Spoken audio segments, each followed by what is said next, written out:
할렐루야. 오늘도 새날을 주신 하나님을 찬양합니다. 오늘도 말씀 가운데 성령님께서 함께 임재 주셔서 이 말씀이 이해되고 깨달아지고 믿어지는 역사가 있기를 주님의 이름으로 축복합니다. 오늘은 에스겔 32장 가장 마지막 부분인 31절, 32절 두 절만 봉독해 드립니다. 하나님의 말씀을 경청하시기 바랍니다. 바로가 그들을 보고 그 모든 무리로 말미암아 위로를 받을 것이며 칼에 죽임을 당한 바로와 그 온 군대가 그러하리로다. 주 여호와의 말씀이니라. 내가 바로로 하여금 생존하는 사람들의 세상에서 사람을 두렵게 하게 하였으나 이제는 그가 그 모든 무리와 더불어 할례를 받지 못한 자 곧 칼에 죽임을 당한 자와 함께 누이리로다. 주 여호와의 말씀이니라. 아멘. 오늘도 이 말씀을 통해 우리에게 주시는 하나님의 음성을 듣게 되기를 바랍니다. 29장부터 32장까지는 이스라엘 백성들이 하나님처럼 의지했던 나라 애굽에 대한 하나님의 심판을 예언하고 있죠. 이처럼 하나님의 심판을 거침없이 얘기할 정도고 또 4장에 걸쳐서 그 멸망을 선언할 정도라고 하면 하나님께서 그 죄의 중함 얼마나 심각하게 여기고 계셨는지를 능히 짐작하고도 남음이 있을 것 같습니다. 오늘 2절 말씀에 보면 인자야 너는 애굽의 바로 왕에 대하여 슬픈 노래를 불러 그에게 이르라. 너를 여러 나라에서 사자로 생각하였더니 실상은 바다 가운데에 큰 악어라. 강에서 튀어 일어나 발로 물을 휘저 그 강을 더럽혔도다 그랬습니다. 이미 앞선 에스겔 29장 3절에서 바로왕을 가리켜서 애굽의 강들 가운데 누운 큰 악어다 이런 표현을 하지 않았습니까? 여기 말씀에서도 애굽의 왕을 그렇게 악어로 표현하고 있습니다. 하나님께서는 이 애굽을 원래 바벨론처럼 하나님과 동력하는 사자로 사용하시기를 원했어요. 바빌론은 하나님의 도구로 쓰임받았잖아요. 그래서 유다 주변의 여러 이방 나라들을 심판하셨고 나중에 유다까지도 그렇게 심판하시는 도구가 되었죠. 마찬가지로 하나님은 그렇게 애굽도 사자같이 쓰임받는 동력자로 세우길 원하셨어요. 그런데 실상은 사자가 아니라 무엇이 되어버렸습니까? 악어가 되어버렸습니다. 악어가 되었다는 얘기는 하나님의 대적자가 되어버리고 말았다는 것이죠. 하나님의 대적자가 된 이 악어인 애굽은 온 세상을 어지럽히기만 하고 고통을 주기만 합니다. 그래서 하나님께서는 세상을 어지럽히는 악어인 애굽을 주변의 여러 나라와 힘을 합쳐 심판하려 하십니다. 3절 4절에 주 여호와께서 이같이 말씀하셨느니라. 내가 많은 백성의 무리를 거느리고 내 그물을 내 위에 치고 그 그물로 너를 끌어오리로다. 내가 너를 무태 버리며 들에 던져 공중의 새들이 내 위에 앉게 할 것이며 온 땅의 짐승이 너를 먹어 배부르게 하리로다 그랬습니다. 악어를 그물로 잡아서 강에서 육지로 끌어올립니다. 그리고는 그 악어를 죽여서 들짐승과 새의 먹이로 주겠다라고 말씀하시는 것이죠. 여러분 정말 눈뜨고 보지 못할 참혹한 광경이 아닙니까? 악어가 무트로 내던져지고 수많은 새들이 그 악어를 쪼며 짐승들이 악어의 시체를 뜯어먹는 모습들을 상상해 보십시오. 5절과 6절에 보면 이때 악어의 몸에서 흐른 피가 땅을 적시고 개천을 채우리라 그랬습니다. 뜯겨진 악어의 시체는 곳곳에 버려져서 골짜기를 가득 메우게 될 것이라고 묘사하고 있습니다. 특별히 이 예언의 말씀이 애가의 형식으로 여러 나라 여자들의 입을 통해 들려집니다. 16절에 보면 이는 슬피 부를 노래이니 여러 나라 여자들이 이것을 슬피 부르며 애굽과 그 모든 무리를 위하여 이것을 슬피 부르리로다. 주 여호와의 말씀이니라 그랬습니다. 당시 많은 나라 중에 강대국이었던 애굽이 또 다른 신흥 강대국인 바벨론에 의해 무너지는 이 비극은 단지 바로왕 한 개인의 슬픔이 아니라 애굽 전체와 그 백성들에 대한 슬픔이었던 것이죠. 그래서 여인들을 통해 들려주는 노래는 처절하고 처량한 절망의 노래였습니다. 그런데 여러분 이것은 강대국 애굽을 멸망하신다라는 말씀이기도 하지만 애굽처럼 하나님을 대적하는 모든 악어와 같은 나라, 악한 자들에 대해서 하나님께서 마지막 때에 어떻게 벌할 것인가를 상징적으로 보여주는 내용이기도 합니다.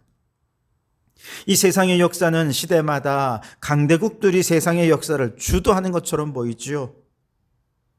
그래서 이 세상의 권세의 기반을 두고 세워진 그 모든 나라들과 권력들을 사람들은 의지하고 의탁합니다. 그러나 그 나라들 다 어디 갔습니까? 다 무너졌습니다. 마지막에 어떤 나라만 남습니까? 하나님이 다스리시는 하나님의 나라만 남게 될 거라는 것이죠. 그러니 여러분, 사람들이 스스로에 대해서 잘 안다고 생각하지만 인간만큼 자신을 과대평가하는 존재는 없는 것 같아요. 인간은 스스로를 대단히 강하다고 생각하지만, 그러나 하나님께서는 그러한 인간들이 뭉쳐서 하나님을 대적하고자 할 때 그들 존재가 너무나도 어리석어서 하나님이 비웃으실 정도가 된다는 거예요. 가소롭다는 것이죠. 시편 2편 4절에 하늘에 계신 이가 웃으시며 주께서 그들을 비웃으시리로다. 아무리 그들이 강하다고 하지만 그들이 함께 모여 힘을 모아 하나님을 대적할 때 하나님이 보실 때는 가소롭게 보인다는 것입니다. 왜냐? 하나님의 한 말씀에 모든 나라는 무너지고 그분의 입김에 세상은 날려가 버릴 정말 보잘것없는 존재가 하나님을 대적하고 하나님을 거역하고 하나님에 대해 대적하고 나오니 하나님 보실 때는 너무 가소로우신 것이죠. 그런데 이스라엘 백성들은 전능하신 하나님을 의지하지 않고 한낱 바람에 나는 겨와 같은 저 애굽과 같은 나라를 의지하더라는 것이죠. 그러니 여러분, 하나님을 의지하지 않는 세상의 강자, 한낱 바람에 나는 겨와 같이 정말 보잘것없습니다. 우리는 세상에 힘 있는 자나 세상에 능력 있는 자를 부러워하는 것이 아니라 꼭 그들을 의지하는 것이 아니라 오직 하나님만 의지하는 우리 성도들이 되시기를 주님의 이름으로 축원합니다. 17절부터는 이제 애굽을 위한 슬픈 노래가 장송곡으로 바뀝니다.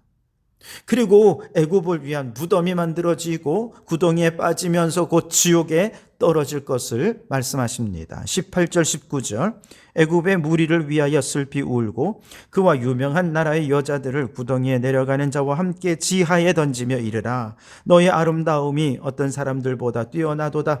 너는 내려가서 할례를 받지 아니한 자와 함께 누울지어다 그랬습니다.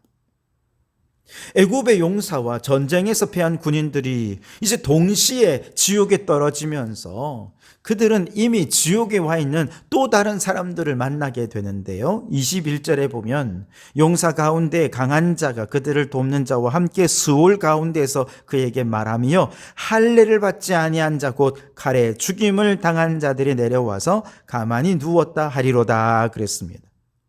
이때 먼저 스올에 내려간 사람, 지옥에 떨어진 사람들은 누구입니까? 과거에 풍요로웠습니다. 그 풍요와 부요와 강력함이 그들에게는 교만이 되었고 그 교만으로 하나님을 대적하면서 저주받아 지옥에 떨어진 사람들인데요. 그들이 누가 있습니까? 22절, 23절에 보면 아수르 왕과 그의 백성들이었습니다. 이들은 한때 세상을 호령했고 모든 사람들이 두려워하는 대상이었죠. 그러나 지금 그들은 지옥에 떨어져 있습니다. 24절에서 30절 사이에 보면 그 저주를 받아서 지옥에 떨어진 나라 백성들이 누구입니까? 엘람의 백성들도 거기에 있습니다. 메색과 두발 사람들도 거기에서 만나게 됩니다. 에돔 족속과 북쪽의 나라들의 모든 방백과 시돈 사람들도 지옥에 가보니 거기 다 있더라는 것입니다. 이제 막 지옥에 떨어진 바로 왕과 애굽의 군대는 지옥에 와서 머물고 있는 다른 민족들을 보고 위로를 받을 거라는 겁니다. 31절에 보면 바로가 그들을 보고 그 모든 무리로 말미암아 위로를 받을 것이며 칼에 죽임을 당한 바로와 그 온 군대가 그러하리로다 주 여호와의 말씀이니라. 여러분, 지옥에 가서 아이고 나만 지옥에 온 것이 아니구나, 저들도 다 지옥에 왔구나, 이걸로 위로를 받는다는 게 진정한 위로가 되겠습니까? 너무나도 비참한 위로죠. 이건 위로라고도 말할 수 없습니다. 교만의 범죄로 지옥에 간 모든 나라들, 모든 백성들, 모든 사람들과 똑같이 그들은 결국 똑같은 운명에 처해지게 되는 것이죠. 32절에 내가 바로로 하여금 생존하는 사람들의 세상에서 사람을 두렵게 하였으나 이제는 그가 그 모든 무리와 더불어 할례를 받지 못한 자, 곧 칼에 죽임을 당한 자와 함께 누이리로다. 주 여호와의 말씀이니라. 애굽을 비롯해서 애굽처럼 하나님을 대적하고 불신앙으로 세상을 의지했던 모든 나라들은 결국 징벌의 대상이 되고 지옥에 떨어지게 된다는 것입니다. 그런데 여러분, 오늘 우리는 어떻습니까? 우리도 하나님처럼 애굽을 의지하고 하나님보다 애굽을 더 의지하고 있지는 않은지요? 그렇게 애굽처럼 의지하고 그렇게 붙잡는 애굽의 대용품들이 무엇이 있습니까? 물질적인 부유함이 애굽의 대용품은 아닌가요? 세상에서 부유하다, 여러분, 그 자체가 죄악은 아니겠죠.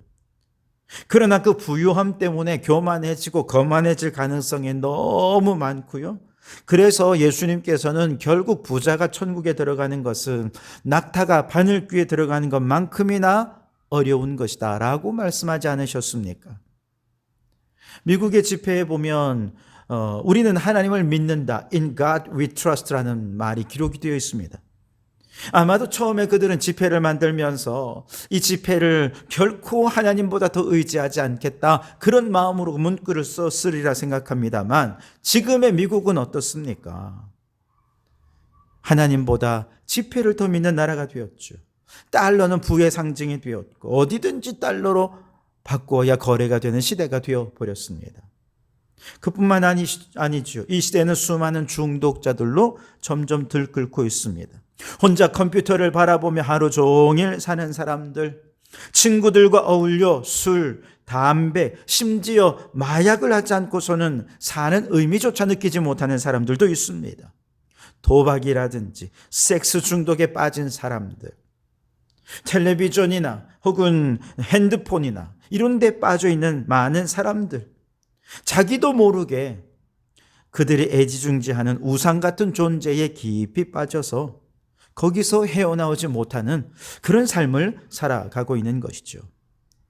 그러니 여러분, 우리들 주변에 풍요 속에서 들려지는 슬픈 애가의 소리를 들으실 수 있기를 바랍니다.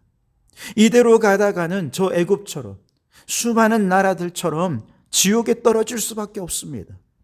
지옥에 가서 아이고 저들도 지옥에 왔으니 참 다행이다 그러겠습니까? 아닙니다. 그런 비참한 위로가 아니라 우리는 저 영원한 천국에 들어가서 함께 기뻐하고 영원히 하나님을 찬양하는 저희들이 되어야 할 줄 믿습니다.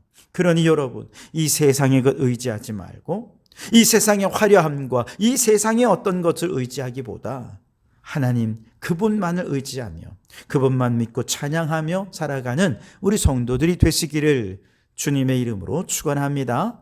기도하겠습니다. 하나님, 주님과 동역하는 사자이기를 바라셨지만 하나님을 대적하는 악어가 되어버린 저 애굽을 하나님은 결국 심판하시고 그들을 향한 애가를 부르셨습니다. 주님, 연약한 세상의 것을 의지하지 않게 하시고 전능하신 하나님을 믿고 의지하고 하나님과 동역하는 자들이 되게 해 주시옵소서. 오 주님, 오늘 우리에게 하나님보다 더 사랑하는 애굽은 무엇입니까? 세상의 풍요 속에서 슬픈 애가를 듣게 하시고 교만한 누리들이 의지하는 모든 것 내어버리게 하시고 겸손히 하나님만 바라보는 저희들이 되게 해 주시옵소서. 예수님 이름으로 기도하옵나이다. 아멘.